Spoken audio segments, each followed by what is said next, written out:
Now, so far in this programme from Vancouver, we've been on a trolley, a cable car and a boat. A little later on, we're going to be on a Boston schooner and a float plane. But now I think it's time for some classic luxury travel.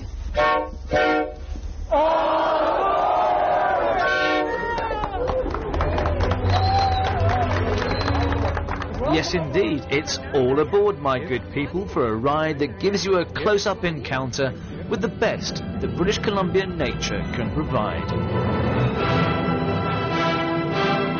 This is the new Whister Mountaineer route, a twice-daily service from Vancouver following 118 kilometres of the sky-to-sea corridor all the way to the Whistler Resort. The Pacific Great Eastern Line was first built in 1912, connecting Vancouver with rich timber and mining country. It used to be mocked as the line from nowhere to nowhere. Try telling that to these tourists and to the many others who will be enjoying this journey right up to the Winter Olympics here in 2010. First up, the Shannon Falls, the third highest waterfall in British Columbia. And you know what? For once that word awesome feels absolutely appropriate for long passages of this journey. No one can deny that these trips offer some of the most spectacular sights you'll ever behold on any train journey. But the truth is, some 15 years ago, this was a failing government-owned enterprise carrying just 7,000 passengers a year. Now that figure's soared to 150,000 people, just like me. So what happened? How did they turn it around?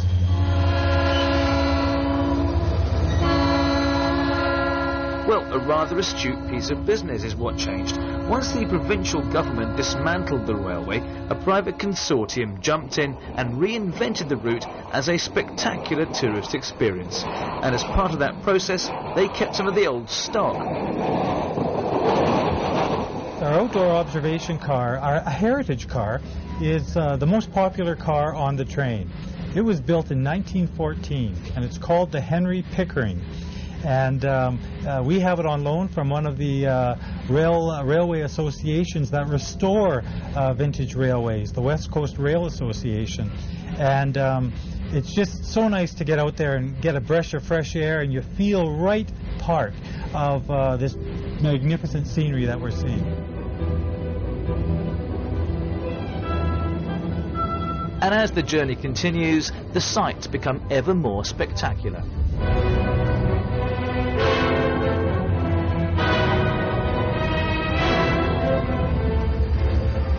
It's an exhilarating experience.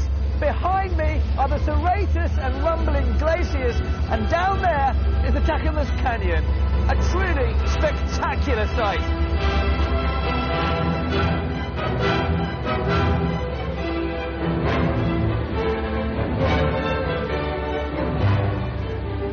For Frank here, who's in charge of maintenance, mechanics and repairs on the Whister Mountaineer, this is fun rather than hard work.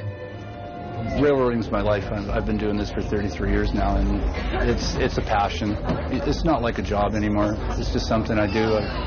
You know, the days are long, but we don't mind that because we love what we do. It's not like going to work at all.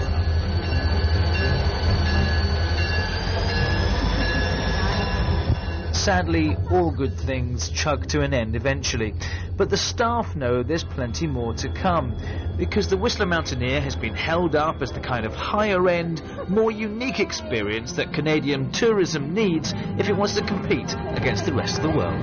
Bye-bye.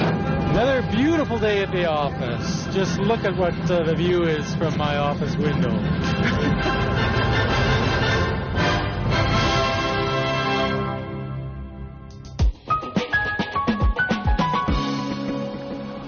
Well, as we've seen before, British Columbia is renowned for its spectacular scenery, and people here are mad for outdoors activities.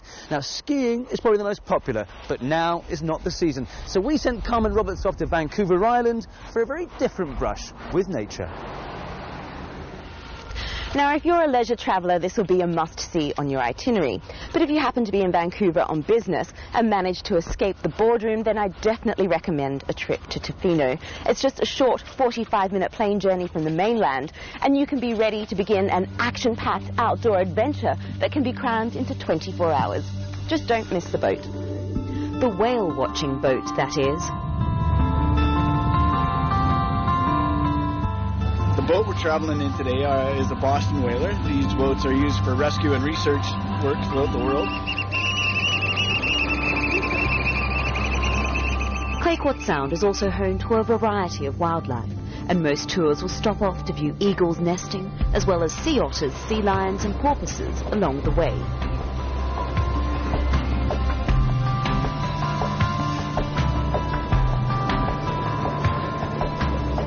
But whales are what we've really come to see, so we push on into the chilly open waters of the Pacific. More than an hour and a half into the tour, and not one sighting.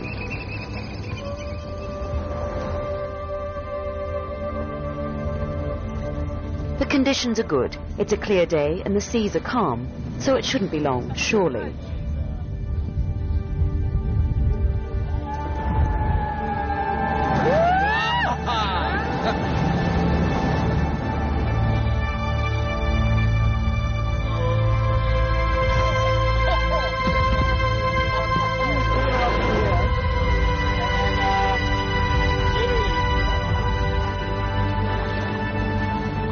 I got the best snap, I think. You know, I just timed it rightly, and it just the tail went out. It's perfect. And yet, sun in the background, perfect shot.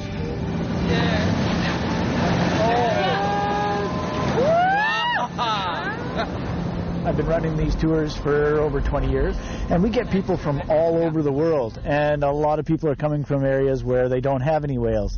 You know, like today we have people from Saskatchewan, and of course there's no whales in the prairies, and it's just an opportunity for them to see an extremely rare animal for the first time in their life. We heard some great stories about it for the weather and all the stuff and all the animals and the wildlife and the great forest. Oh, there they are. There they are. Here, there's the spray. You saw it. There's nothing quite like being this close to these majestic animals. These are humpback whales, once considered a common species. The humpback is now listed as threatened, but its numbers are slowly recovering. Around 2,000 humpback whales inhabit the North Pacific. They breed in the waters off Mexico and Hawaii, and then migrate north to feed in the summer. We didn't see any grey whales, but they have the longest migration of any mammal. And then there are the resident pods of orca or killer whales around these parts too. Transients are found on the coast of Vancouver Island all year round, but are not common or predictable at any time. How do you know where to look for whales? Yeah, it's basically with whales, it's food dependent. They are a creature of habit, and they're out here looking for food. They have to bulk up after a long, lean winter. And so what we do is basically go to areas where we've seen them in the past, and also where we feel that, you know, there's signs of, out here with humpbacks, it's basically bird life, and they're looking for fish species.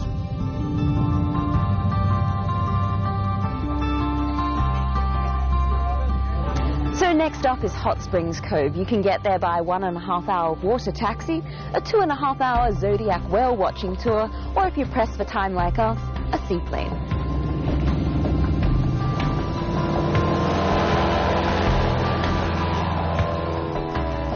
Just 50 kilometers northwest of Tofino, this is a hideaway that's only accessible by boat, kayak or seaplane.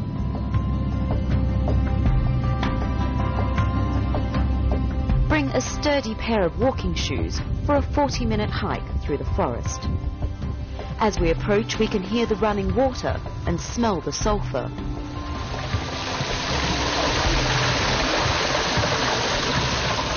The spring water is around 47 degrees Celsius and cascades down into 5 natural rock pools that descend towards the sea. Each pool is slightly cooler than the one above. At high tide, be prepared for an icy blast as waves from the Pacific Ocean crash into the lower pools. Psychologically, it's phenomenal. I mean, you just feel good being warm in a place where you should probably feel chilled. I mean, I've heard of therapeutic qualities of the sulfur hot dog. A lot of people swear by them, and wherever I go, whether it's true or not, it just feels good. You can camp near the hot springs. There's also a range of bed and breakfast, like this converted boat. But most will head back to the resort town of Tofino to carry on the outdoor adventure. Carmen Roberts there, soaking up the vibes at Hot Springs Cove. Well, that's all we've got time for this week on Fast Track from Vancouver, but make sure you join us next week when Thalia will be in Croatia, looking at the growing trend in medical tourism in Central Europe. But for now, from me, Rajan Datar, and the rest of the Fast Track team, it's goodbye.